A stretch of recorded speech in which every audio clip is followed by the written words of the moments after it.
What the hell was that? Volcanic eruption. As the saying goes, if you're not at the table, you're on the menu.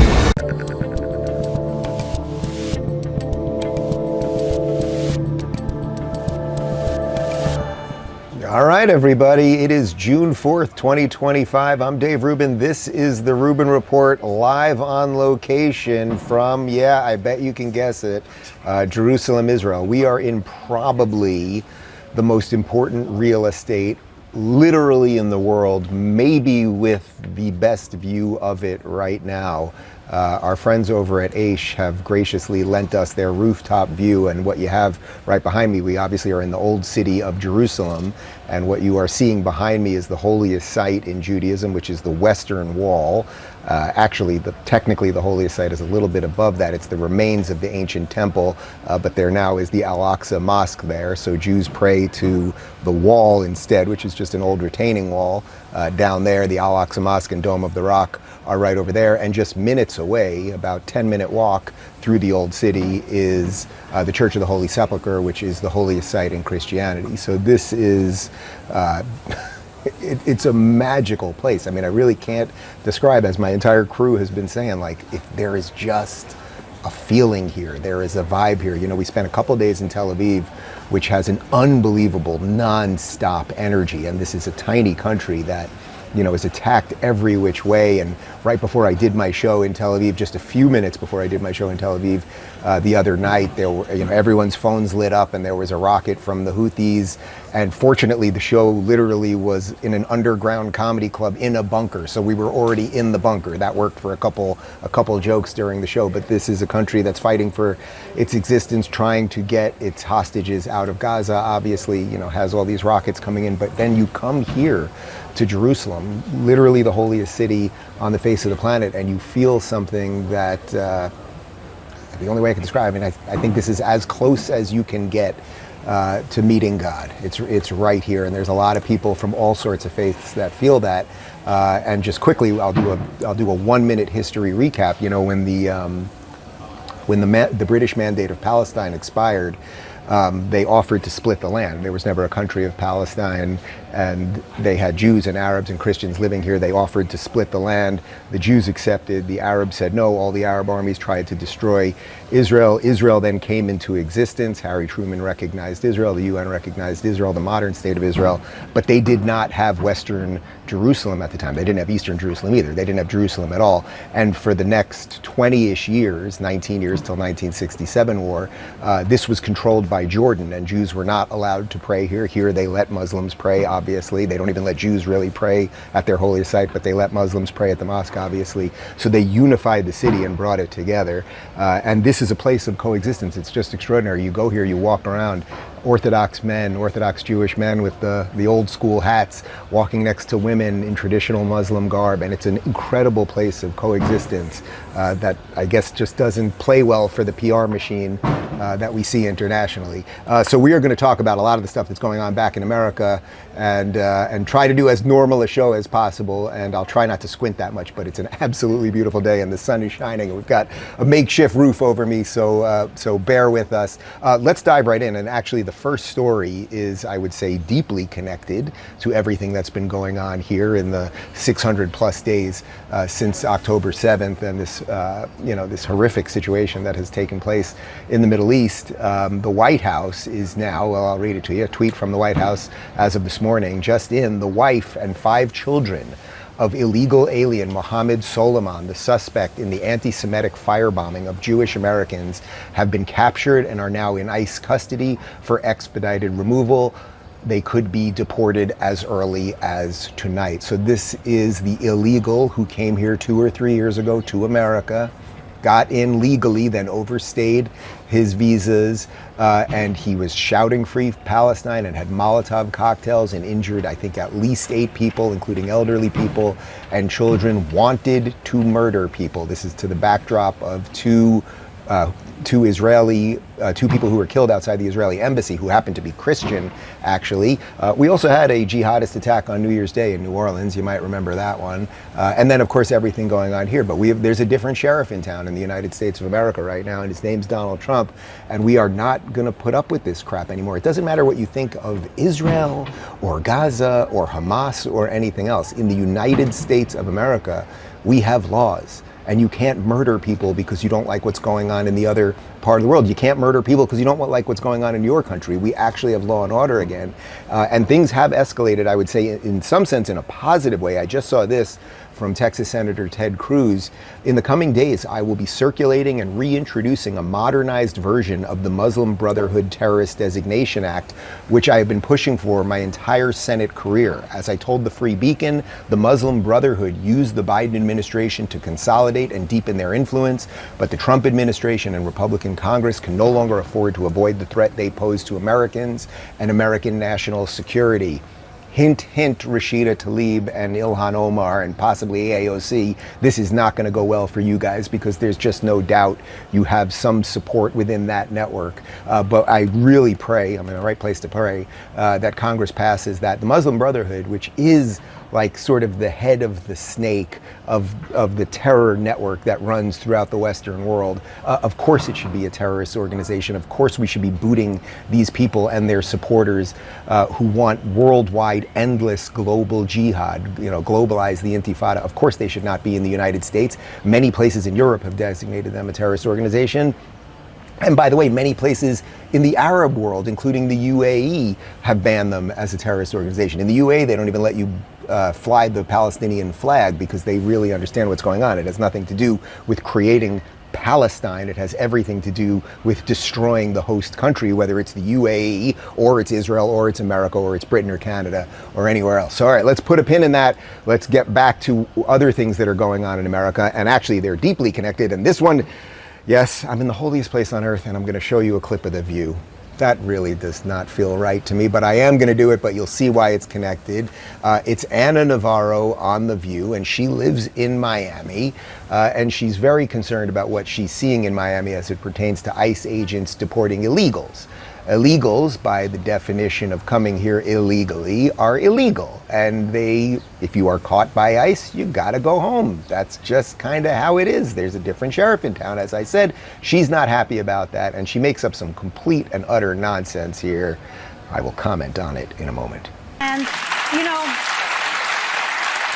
but here's the problem. It's not just Joni Ernst. The lack of empathy, the lack of humanity, the lack of decency that I am seeing all over the country with the suffering that Donald Trump and his misadministration are inflicting on people living in this country, our neighbors, our friends, our colleagues, the children who go to school with our children. I'm seeing it in South Florida, where I live, where most of our representatives are Republican.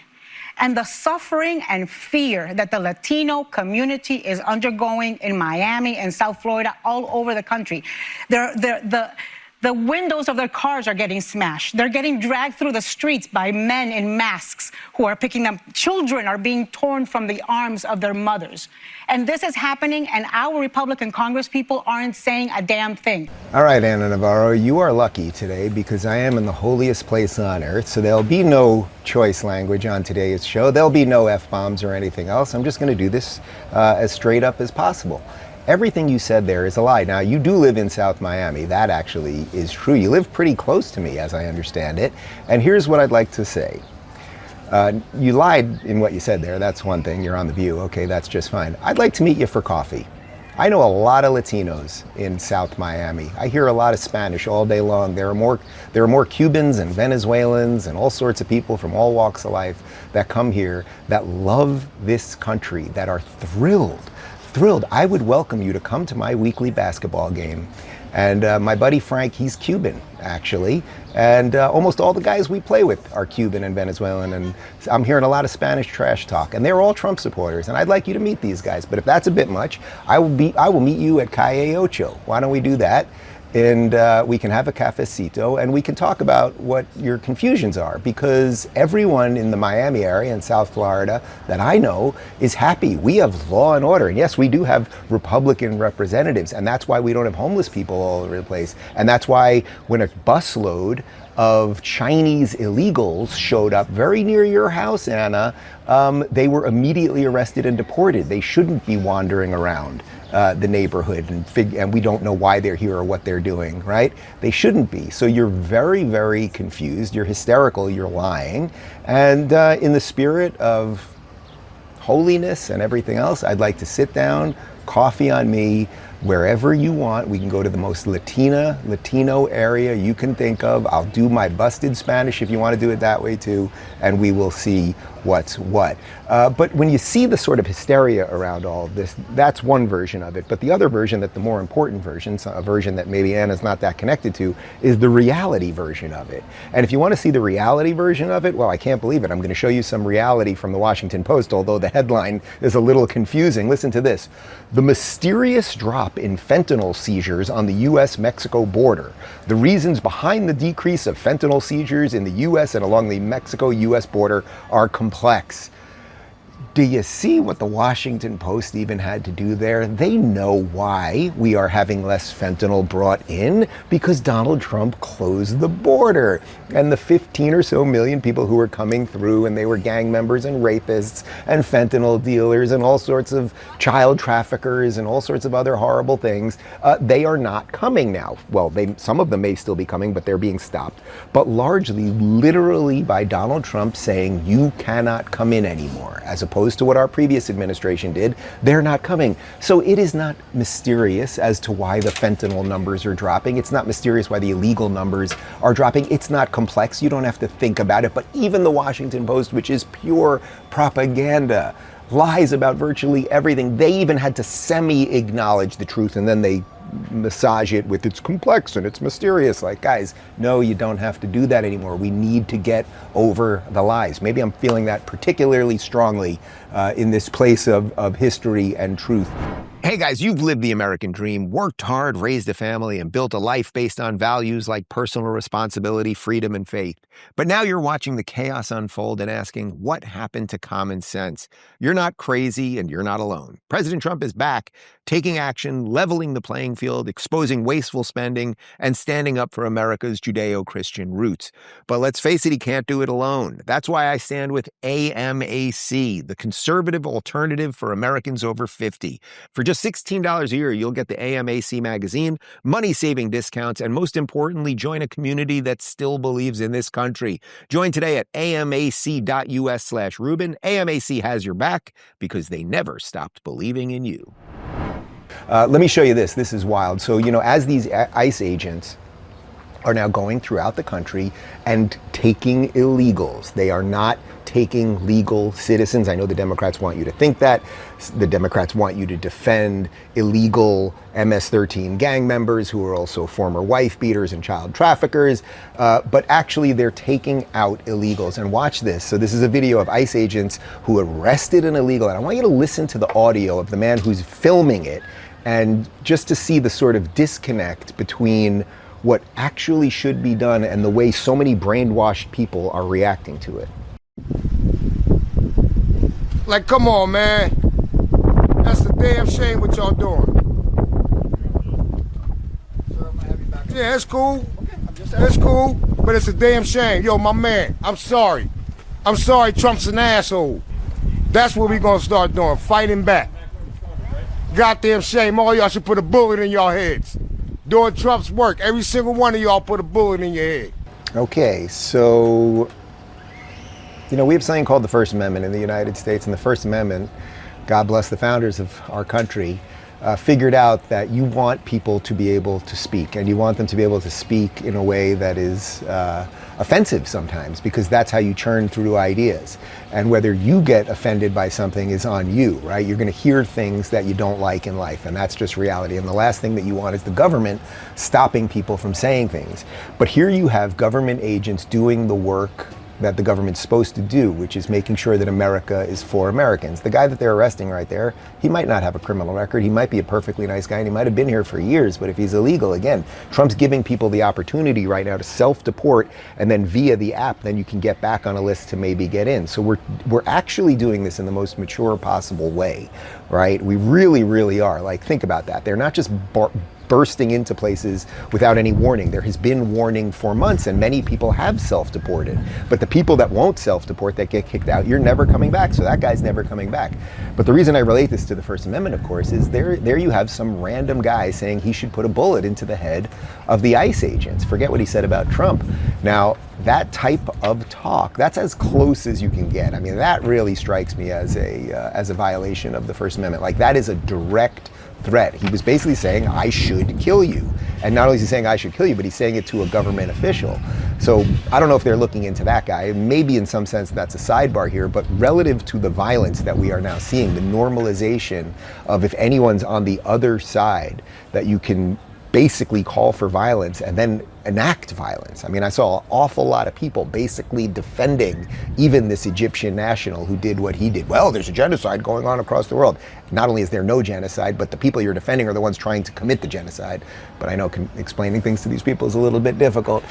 So we better really start managing this stuff a bit better. And that gets us back to the Ted Cruz bill, because if we can boot the Muslim Brotherhood out, if we can take care of our borders and then get rid of the bad guys, we actually could have a country again. And then I could retire. But let's continue, because the Democrats still exist, at least partly, as a political party. And Timu Obama, Hakeem Jeffries, he's not happy with what ICE is doing. Every single ICE agent who's engaged in this aggressive overreach and are trying to hide their identities from the American people will be unsuccessful in doing that. This is America. This is not the Soviet Union. We're not behind the Iron Curtain. This is not the 1930s. And every single one of them, no matter what it takes, no matter how long it takes, will of course be identified. That, in fact, is the law.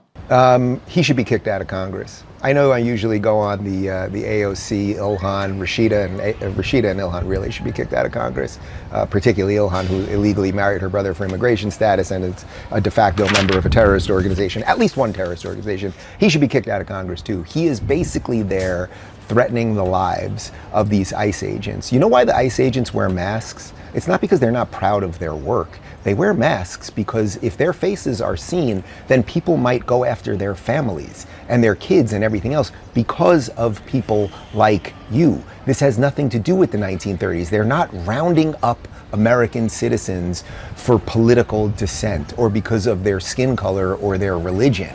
But you guys use fear more than anything else. And again, why are you always so concerned about people who are not citizens of the United States? How about be concerned about citizens of the country, the United States of America, in which you live, where women are being raped and a 37-year-old mother of 5 was killed in Maryland, and the fentanyl and all of the stuff. But you never really care about that, Timu Obama. Think about that for a little bit. Now, there is a guy who does think about those things, and he will play himself in the movie about himself. Yes, I'm talking about Tom Homan. Here he is explaining what it has been like to clean up this Biden administration mess. What concerned me the most was they created the biggest national security vulnerability this country's ever seen. Not only did 2 million known gotaways, 2 million people cross the border, we don't know who they are, where they came from, we don't know where they are now. On top of that, even through the legal process, the Biden administration were bringing people unvetted, handing out work visas like they're candy, while they sat here and planned something bad. We are going to be dealing with this for the next 10 years because of the chaos they created in 4 years. We're out there kicking butt. We're arresting a lot of criminal aliens. We're out there looking for the bad guy. And when we're out there doing that, Sean, we got protesters assaulting ICE officers. We got members of Congress all over the country going to ICE facilities, raising hell, saying this is their oversight responsibility. Where were their oversight responsibility when 10.5 million illegal aliens came across the border? Where's the oversight responsibility on releasing over 8 million illegal aliens to this country? Where's the oversight responsibility then? This is an attack on ICE. This is an attack on the Trump administration. We're trying to fix the damage done by Biden. What a great juxtaposition to show you those two videos together. Hakeem Jeffries does not care about Americans. He does not care. And I would also, because, you know, Tom Homan there, they had him split screen with this Egyptian who tried to murder at least 8 Americans and had, I think, a dozen more Molotov cocktails literally designed to burn people alive, something that this country has had to deal with for a long time.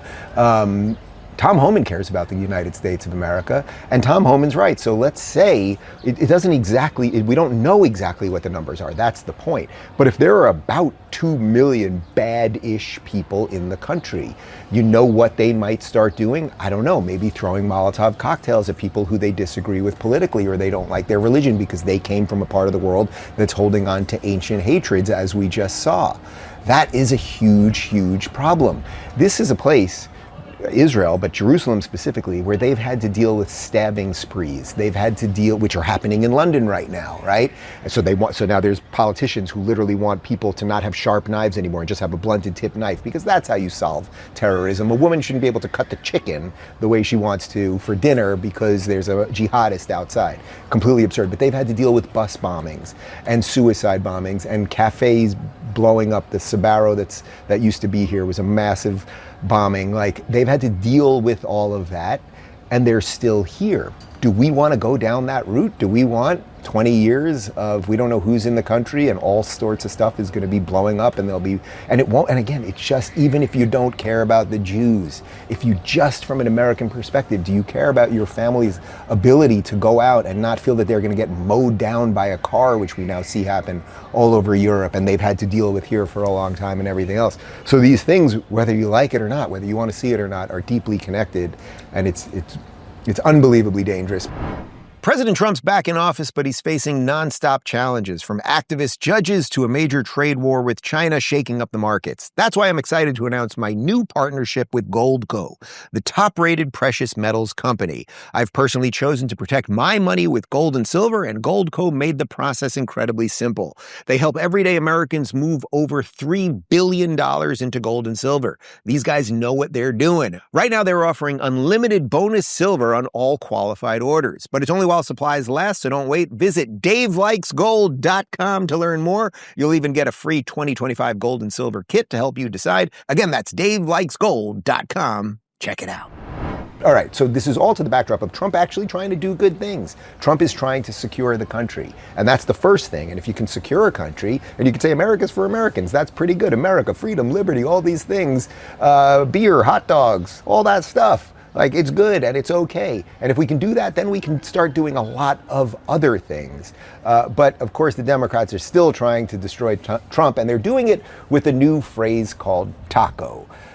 This is a phrase that came up. It's a meme now that has popped up, which stands for Trump always chickens out. And it was created, I guess, recently by a Financial Times columnist as it pertains to the tariff deals, to imply that Trump, put these tariff deals out there and that he's not going to hold anybody to account. There is no evidence of that. As I've said from day one, Trump will get some of these deals are going to land, some of them aren't, but we clearly are going to be in a better position than we were before. But this is what the Democrats have now. They have tacos. So I want to read a tweet to you from a reporter named Andrew Solander, and then the response from VP JD Vance. The DNC is serving free tacos outside the RNC building on Capitol Hill from 12 to 2 p.m. today as a play on the Trump always chickens out slogan. JD Vance retweeted it and said, "We have the lamest opposition in history." This is all they have at this point. They have no good ideas, so run with taco. Okay, there you have your little meme, and Trump always chickens out. Okay, you've got a little something there, but it's not true. What makes a good meme spread, the idea of meme spreading, is that you say something true in a very simplistic way. You've created a new acronym or a new word, and then there's something deeply true, and that's why people care about a meme. That's why when you look at a meme and the image actually captures the concept, you want to spread it. But what are you saying? Trump always chickens out. Have we gotten all the deals back and they are no good? Did Trump chicken out when defending the border? I don't think so. We're in negotiations with Iran. Has Trump chickened out yet? No, maybe he will, but he hasn't yet. Like, there's just a laundry list of things. Did he chicken out when you guys tried to put him in jail? Did he chicken out when you guys tried to impeach him? I mean, did he chicken out when he was literally shot and had part of his ear blown off and he got up and he stood up and said, fight, fight, fight? Were those the chicken out moments? But congratulations, you guys have your tacos. You have your tacos and you also have Eric Swalwell, and this is going to be tough. How am I going to do it without four-letter language in the holiest city on earth? But here's Eric Swalwell on the taco situation. Hey, Congressman. Trying to help you? What the is up with Trump always chickening out on tariffs?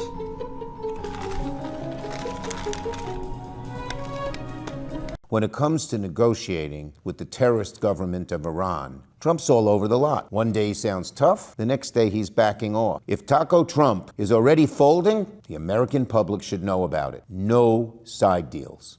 Could these people be any worse? Congratulations to Eric Swalwell, who once slept with a Chinese spy named Fang Fang, and everyone knows about it.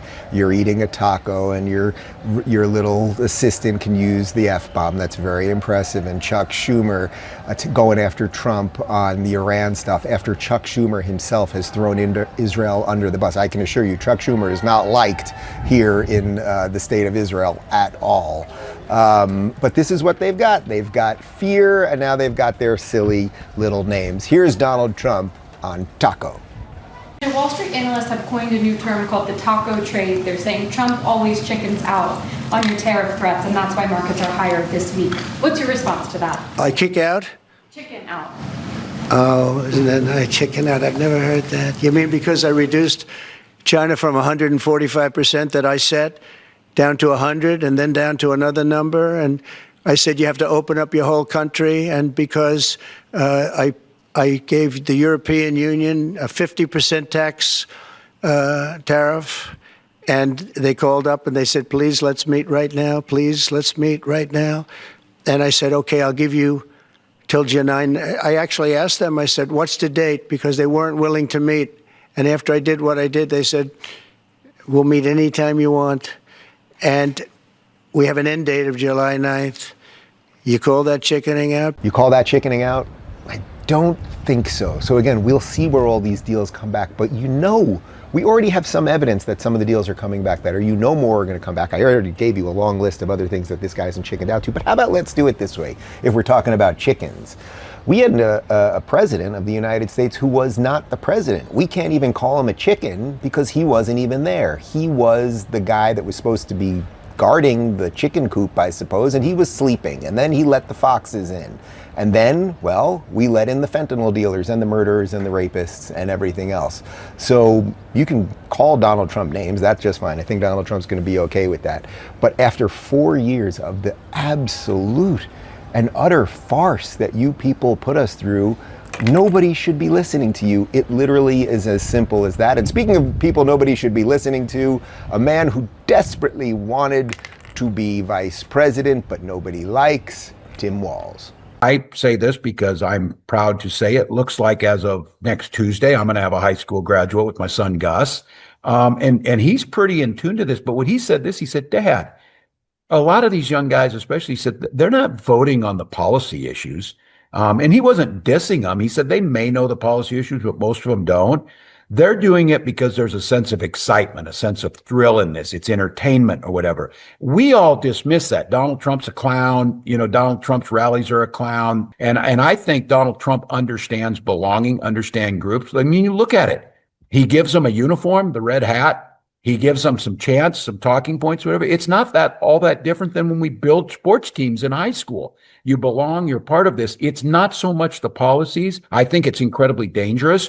But I don't think we went out to get them. We didn't out to make them feel a part of this. I'm trying to be generous of spirit today. You almost got something right there. The red hat and the Make America Great Again slogan and the rallies and the American flags and all that stuff. That does give people a sense of belonging because America is our home and freedom is good. And Trump widened the tent of a very narrow conservative Republican Party. He widened it into the most freedom-loving, political party that America has ever had. Thus, you get the people that were Democrats only a couple of years ago, like Robert F. Kennedy and Tulsi and all of the stuff that you know about, right? Now, as for the other part of that, well, what does he say? That, you know, these young guys, they're not voting on policy. Well, actually, that's not true, because we do not know that the younger generations now are actually okay with borders, and they are okay with safe cities. And Trump is a little bit looser on some of the social issues that matter to them. So they are voting on policy, but the thrill, the excitement, the entertainment, yeah, Trump is great at that too. And you guys aren't good at that or the policy. So which one do you have? If they're not voting on policy, well, Trump has better policies, that's for sure. And then if the thrill and the entertainment and the hat, that's all good. Well, what did you guys run on? You ran on calling us all racists and misogynists and bigots. You ran on defending criminals, and you ran on DEI and that the country's bad. And I hope you continue with all of that. Here is Jordan Peterson. He went on Megyn Kelly's podcast, and they talk about Tim Walz, because, you know, the Democrats are really realizing they have a problem with young men, particularly young white men. If you keep saying to people, you're bad because you're young, you're bad because you're a man, you're bad because you're white, over time, those people are not going to like you very much. Here's Jordan on that. The Democrats, all they can do is ape respect for masculinity. I mean, they tried to trot out Tim Walz as a man. You know, I mean, really, you know, there are worse examples of men than Tim Walz, admittedly, but we might also point out. No one's coming to mind, but I'm sure theoretically, spend enough time if you're looking for archetype of admirable masculinity, I wouldn't start with him. You know, I think about the Trump election, Jordan. I sat in this very studio that night with a bunch of young men from my son's high school, and there were 16, 17 of them, and we were up late. You know, Trump, the election wasn't called until I think the 2 a.m. hour. And these guys, you know, they didn't have to be a conservative or a Trump supporter to come here. Probably naturally, a lot of them just were. But when we called it for Trump, and I'm sure you saw this in your own world, but they weren't just like, yes, they were like this. Thank God. They were, yeah, right. They were head in hands, like running their hands through their hair, like near tears of, it was more than joy. It was like relief. Relief. Yeah. Well, could you imagine a 4-year term of Kamala Harris? And no, but when I was the LGBTQ crowd, 17, oh my God. These guys were that into it because they knew, they had seen what happened, I think, to the class ahead of them and the one ahead of that and their older brothers and maybe their fathers. You know, let me start with the Megyn part here, because it's interesting. I had the same reaction, and for those of you, I think it was one of our biggest live streams ever, maybe our biggest live stream ever, was on election night, which I'm very proud of, because obviously there were plenty of places that you could watch election coverage. But remember, towards the end of the night, and I went to bed at like 2 a.m. after 6 hours, and it hadn't even been officially called. We knew it was going in that direction, but when it was basically there, when we all started to breathe, like, my reaction was not fist pumping joy. It was kind of like, thank God. The country can, thank God, here we are in Jerusalem. Hey, thanks, man. Like, that's where we were. We were all feeling that we were so close to the precipice of losing the country. And as Jordan points out, imagine what 4 years under Kamala Harris would be like. Imagine what we would be all feeling now. All of the evil forces, the border would still be open. All of the evil forces as it pertains to everything happening in this part of the world as well, and everything happening in Russia and Ukraine, and all of the stuff, the woke crap that they were doing to your kids and everything else, all of that would be on steroids right now. Not only on steroids, but they would be then chasing after Donald Trump, both legally and in any other way that they could. Like, the fate of the Western world was basically saved because of the election of Donald Trump. And you can even see that in Europe now, because as I was just in CPAC Hungary, a place that's defending its own borders, they're now the tiny little country that is now looked at by freedom-loving people as, oh, we better do what Hungary's doing. No one would have thought that. Hungary, a place that was occupied by both the communists and the Nazis not too long ago, like, actually completely crazy. So the relief that Megyn is talking about is absolutely true. And then as it pertains to the masculine part, look, the truth is, if you say to people all the time, you are inherently bad because you are a man, or you behave like a man, what should a man behave like? I don't know. A man should, how about act honorably and know what truth is and aim himself towards truth and protect the people that he loves and do some of those kind of things. And we can all talk on the margins about some other things about what masculinity really means. But you guys so went after all of those guys that now they are leaving you in droves. And we've got more on that. Check this out from Charlie Kirk. Nate Silver's latest blog post notes that conservatives are up 31 points among those with self-described excellent mental health and down 26% among those with poor mental health. Democrats have turned themselves into the party of the neurotic, the unstable, and the miserable. Guys, that's kind of true, right? I mean, those numbers are rather extraordinary, but putting aside the specifics of the number, one of the things that I've learned over the years of being around more generally conservative people is generally conservative people, right? They know what they think about the world. Often it's from a religious lens. I certainly see a lot of that here.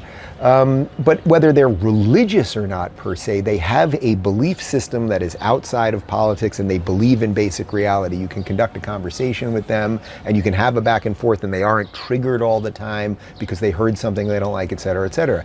Now, largely on the left side of that, because they think that truth is movable and you should attain power to make the world bow to you, and if we could just give the structure enough energy and power, it would demand that the people behave as they wish. When they don't get that, well, what happens? It comes out in neurosis. It comes out in putting a mask on and supporting a terrorist organization and calling for violence and burning down cities and not being for law and order and all of these things. And it comes out in literally a mother of a 6-year-old thinking that her perfect son is a daughter, maybe because he's a little effeminate, or maybe because she just has some piece of her that's broken and wants some attention, like a Munchausen by proxy. So it should not surprise anybody that the divide is not really left-right, and then the divide is not really sort of like for the state or for libertarianism. It's basically common sense and reality versus neuroses and craziness. Pick your side, people. And when you are picking your side, one thing you probably want to do is leave blue cities because they are a freaking absolute mess. Let's face it, guys, most healthy breads taste like punishment, dry, bland, and basically just regret. Then I tried Royo and everything changed. These breads and bagels are actually good, soft, fresh, and full of flavor. They're baked daily with clean ingredients, low in carbs, and packed with fiber and protein. Some have just 2 net carbs. Healthy never tasted this good. I'm hooked on the everything bagel. It's my go-to now. Grab 20% off at eatroyo.com with code Rubin. That's eatroyo, ROYO.com, promo code Rubin. And if you are in blue cities like, say, Los Angeles, you have a bunch of completely incompetent people that are in charge, from Karen Bass, the mayor, who was not in town during the Pacific Palisades fire, to the DEI chief of the fire department. Her name is Janice Quinones, who was doing all of those DEI videos, and she makes $750,000 a year. Do any of you guys make that much? I gotta look at the numbers. I don't think so. That's an awful lot of money. Well, here my friend Alex Michelson asked Karen Bass if she thinks that the police, that the fire chief, who is at the very least not particularly good at her job and was focused mostly on equity rather than, I don't know, figuring out how to stop fires, keeping the water in the reservoirs, whether she's deserving of that much cash. Mayor Bass, are you satisfied with the performance of the LA DWP? There's been a lot of questions about Janice Quinones, who's making over $700,000 a year. Do you think that she did a good job, and should she continue in that job? Well, I certainly would not sit here and say she shouldn't continue in her job. But the issue with the DWP actually is the DWP and the fire department as well. So one of the big issues was the reservoir and the fact that the reservoir was empty. The reservoir was empty. It was not a reservoir, well, it was a reservoir for drinking water. So it was covered. And the problem was there was a tear in the cover. And so the state ordered it to be empty and closed, and it hadn't been finished in time. But do you understand how some people see that job performance maybe not meriting $750,000? That's more than you make. That's more than you make. Yeah, but let me just say that the DWP is the nation's largest utility. And if you compare our utility to Omaha, Nebraska, where the salary was around the same, a small town. I mean, a big town maybe in Nebraska, but small compared to Los Angeles. And so to me, I want to get the best talent around the nation. And we did a national search, and that's what it took. She took a significant pay cut to come to work for Los Angeles. Wow. All right, lady, there's so much confusion there. She is the water chief, and what you just said is she's not particularly good at managing water, and she took a little bit of a pay cut to come to LA? Are you telling me water chiefs all over the country are making over $700,000 a year? That is completely insane. No civil servant, no one that works for the government should be making $700,000 a year. I'm pretty sure that most people in America, if they were making $300,000 with a high pressure job, would be pretty happy. $700,000 a year, completely absurd. And I don't care about a tear in anything and why the water wasn't in there and it wasn't done in time. It's the perfect answer. When you think of what a just a bureaucratic middle management sort of, when people talk about the deep state, it's not just this like perpetual thing that stays there, but it's also that these people, it's just like a bunch of inept people who run cover for inept people. So don't give me an explanation that there was a rip in something and it was drinking water and we weren't paying attention. Well, you knew fire season was coming and maybe you needed to work a little harder. And I would imagine that for $700,000 a year, maybe she could have come in on a Saturday and seen what she could have done. But let's jump over to New York City, because of course it's not just Los Angeles. Here is New York City Councilwoman Althea Stevens, and she is very upset with the New York City Police Department because, yeah, racism.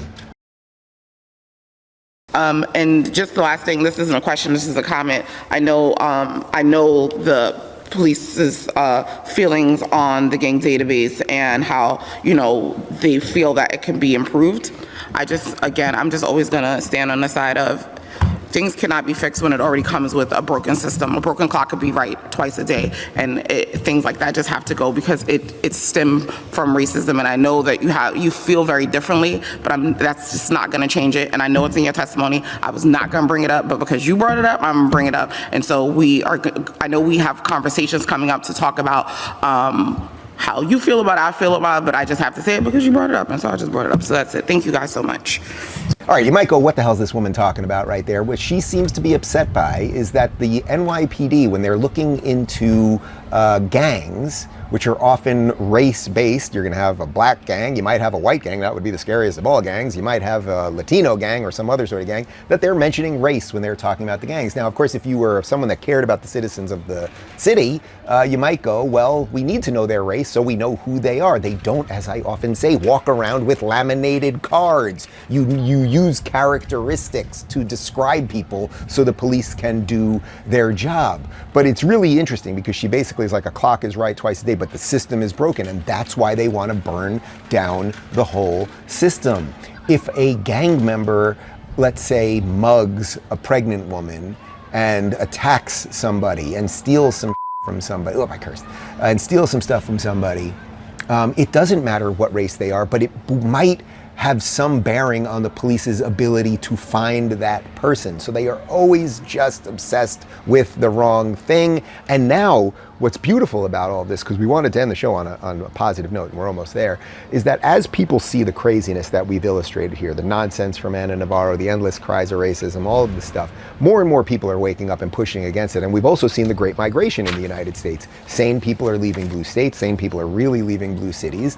And unfortunately, that will ultimately leave us with very, very different looking country, depending on where you live, but that also is the beauty of federalism and states' rights. Here's Jamie Dimon on how Democrats are mismanaging blue cities, and they basically are punishing success. Just a list of stuff, okay? We have to acknowledge the grievances that have put us in this position to start with, and they're real, okay? Immigration, what the hell were we doing? The bottom 20% of our population, their wages didn't go up for 20 years. They're dying 7 years younger. When administrations, the Biden administration is giving all this money to EVs and cars and wasting a lot of money on green stuff, which isn't going to work, and all that. Do you think people in rural cities, do you think people in inner cities thought they were getting anything?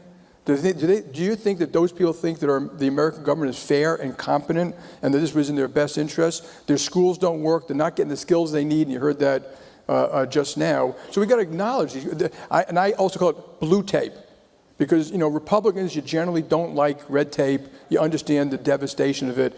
But, you know, most Democrats, I know, they love it. They want more of it.